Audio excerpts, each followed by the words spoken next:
Are you coming back to school with me? We could have done it all so easily. Hi, my name is Craig Thompson Wood. I'm your host on Teaching with Board Games. Here today to take a look at Unspeakable Words, the Call of Cthulhu word building game by Playroom Entertainment.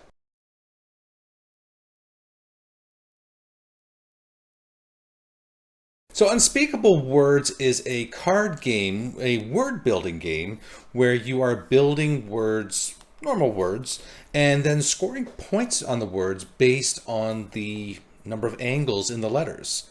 It's a fun game, but what makes it very fun is that there's ways that, the more points you earn for your words, the more chance you have of going insane, because this is a game based around the mythos of Cthulhu. So if you're not familiar with Cthulhu, Cthulhu is a creation of an author by the name of H.P. Lovecraft and has been taken upon by many authors and games and sort of things like that. It's a very popular theme in a lot of board games nowadays, but a lot of Cthulhu and Cthulhu mythos has, it's for people in the stories who see Cthulhu or things of Cthulhu, they go insane. So the game has an element of an insanity in it, which is where the game gets really fun, because when you go insane, you don't have to make real words anymore. You can just make whatever words you want.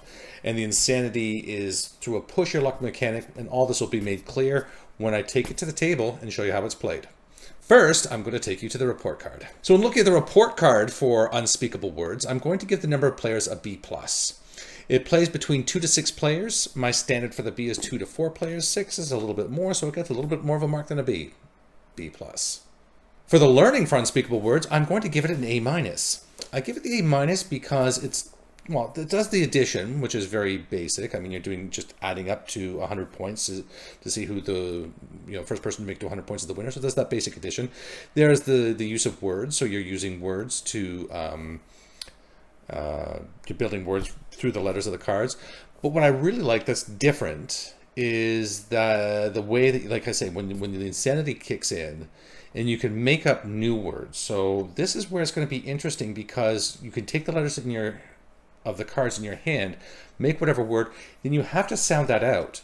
And this is actually the reason I got this. I'm working with a student who is dyslexic and has some troubles with sounding out words, and I thought this might be a fun way to do it. I'm always looking to take something which is challenging and frustrating, and let's make a game out of it so we can get past the part that it's difficult and you don't like it, and do it because it's fun.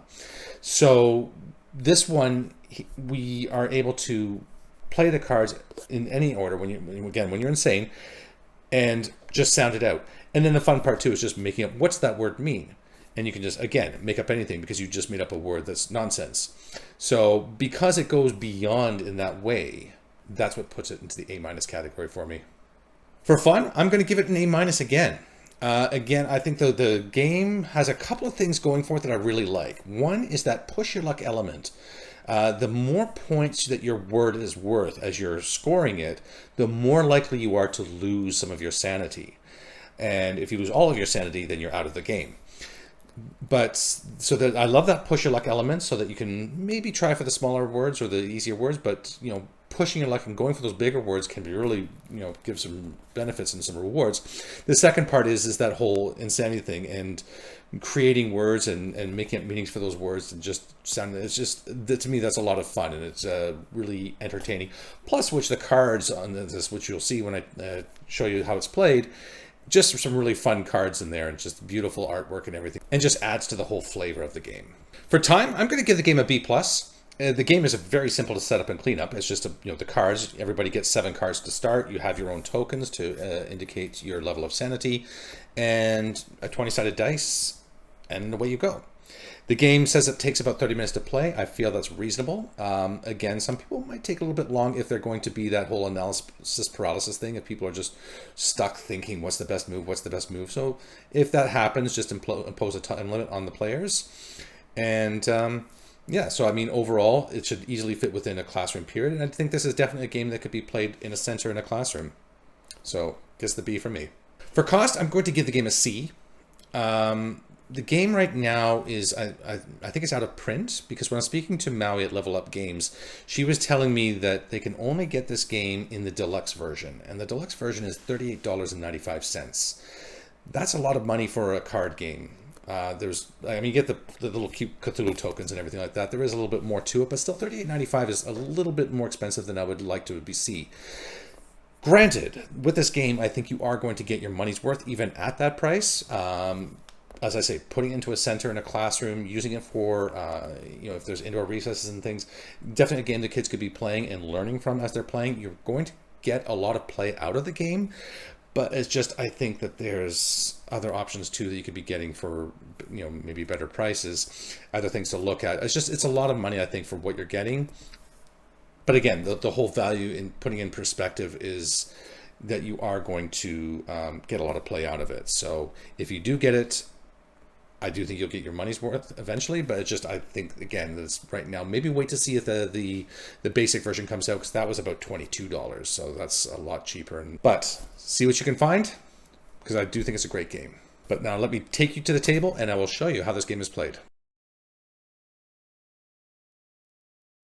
So what I'm showing you here today is going to be the components from the Unspeakable Words deluxe set, because I did manage to get my hands on a deluxe set as well as actually the basic set. So I was very fortunate that I managed to found somebody who was selling both.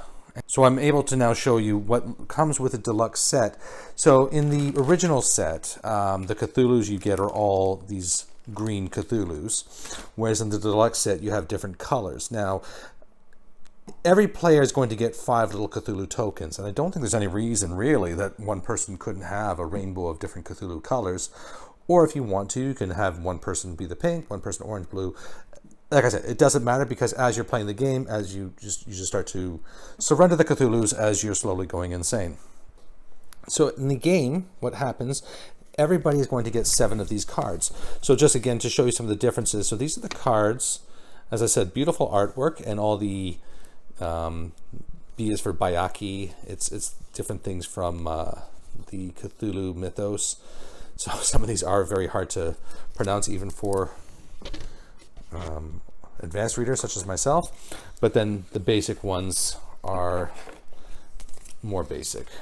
Okay, so a lot of A's there, but you can just see they're very plain cards with the green Cthulhus, whereas the deluxe set has the colorful Cthulhus and the more colorful cards. So it really is a matter of, there's really not anything different in terms of the game, except you're just going to get more color, I guess, is the one difference between them. So in the game setup, every player is getting 5 of the little Cthulhu markers. These represent your sanity. As you go insane, every time you start to go more and more insane, you lose 1. When you're down to 1, you are considered insane. And that's when you can do fun things with the card, which I'll show you in just a moment. But everybody starts off with 7 cards. 2, 3, 4, 5, 6, 7. And with these 7 cards, you have to make a word. So I am not loving these because I don't have a lot. Actually, I see one I can do here. But for the beginning now, because my sanity is intact, I have to make a proper word. So I see that I have R, U, S. Oh, I dropped my T. T. So I have the word rust. Now in the words, every angle, so 1, 2, 3, 1, 2, 3, I don't see where the 4th one is. By the way, R is giving me 4 points. Curves don't count. But so the R is giving me 4 points. The U has no angles. The S has no angles. The T has 2, the interior angles there. So it's giving me a total of 6 points. So what you're going to need for this game is you're going to need 2 things. You're going to need a pencil and paper for 2 reasons. One, you need to be tallying up the scores, because it's the first person who's going to reach 100 points will be the winner. Secondly, nobody else is allowed to use the word rust now that I've used it. Now this is worth 6 points. So now I'm going to roll this 20-sided dice, and I'm going to need to roll 6 or higher, because I need to roll how many points I scored or higher. If I don't, I lose a sanity. So I roll my dice and I rolled a 2. So that means one of my sanity tokens goes away and I'm down to 4. So if I was able to spell a word with much higher points, sometimes that can be a risk you can take, because, even if my thing was 20 points, I'm getting 20 points. And if your thing is over 20 points somehow, then you, if you ever roll a 20 on the dice, and the 20 is the Cthulhu face here, if you ever roll a 20, that counts as a pass no matter how many points you had. So rust was a 4-letter word, so I'm down to 3 cards, so I'm going to bring it back up to 4. 1, 2, 3, 4. So I would keep tally of my score. So even though I lost a sanity token, I'm still getting my 6 points. So it would go around, everybody's taking their turns, it comes back to me, and I'm left with yuck. There's nothing. Now, if I really say yuck and I can't see anything here that I like, one option that I have is I can discard all of my cards and take up 7 new cards. 1, 2, 3, 4, 5, 6, 7, and that's my turn.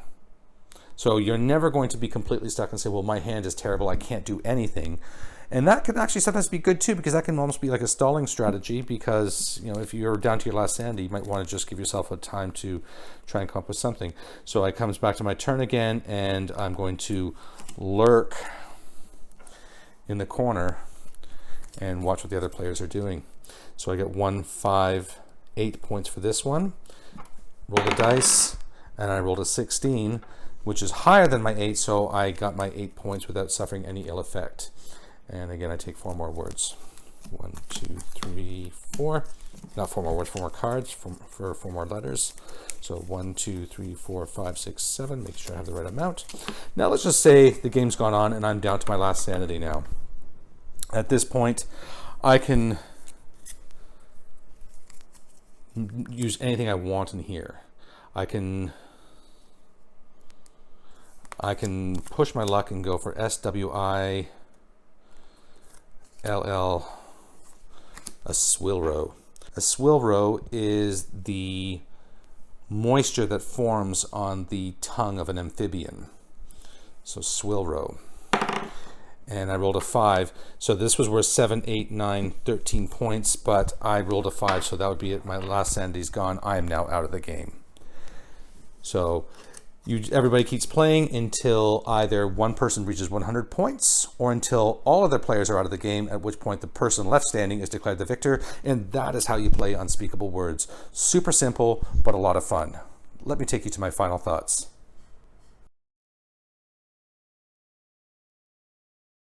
So as I've mentioned earlier, I think that Unspeakable Words would be a great game. So as I mentioned earlier, I think Unspeakable Words is a great game for a classroom setting. I think that given its time, ease of setup and everything, it's easy to put this game into a center in a classroom. If you're doing a daily 5 program, students are rotating through different centers. On one given day, they could be playing this game.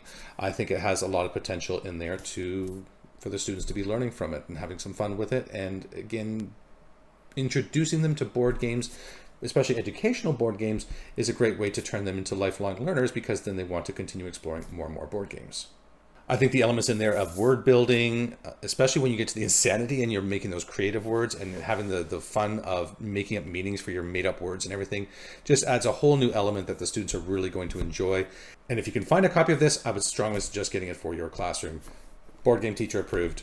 So if you're new to the channel, then what I'm doing is I'm putting out content on a weekly basis around topics of gamification, game-based learning. Often I'm reviewing games such as Unspeakable Words and other such games, and talking about how they can be used in the classroom and how we might use them to improve our pedagogy, either for the students, our children, if you're playing this at home, or even ourselves. Because people who play board games and are into board games, especially these modern board games, are lifelong learners. We are constantly learning through the reading of rules, through the playing of the games, and all these things that we're doing that are involved in the games. It's a wonderful thing to be involved in, a wonderful hobby. I'm also doing things such as reviewing books and talking about topics of gamification and game-based learning and those kinds of things, and recently getting into doing interviews too. So if this sounds like something good to you, then please do remember to hit like and subscribe down below. It really does help. I do appreciate it. It helps the channel so much. And don't forget to hit that little bell icon to indicate when I'm putting up new content, which, like I said, is on a weekly basis. And if you have any ideas for things you might like to see on the channel, then please let me know in the comment section below and I will respond. I do love to hear from the viewers. That is going to wrap it up for today's episode. Until next time, I'm Craig Thompson Wood, your host on Teaching with Board Games, saying thanks for coming to the classroom. coming back to school with me. We could have done it all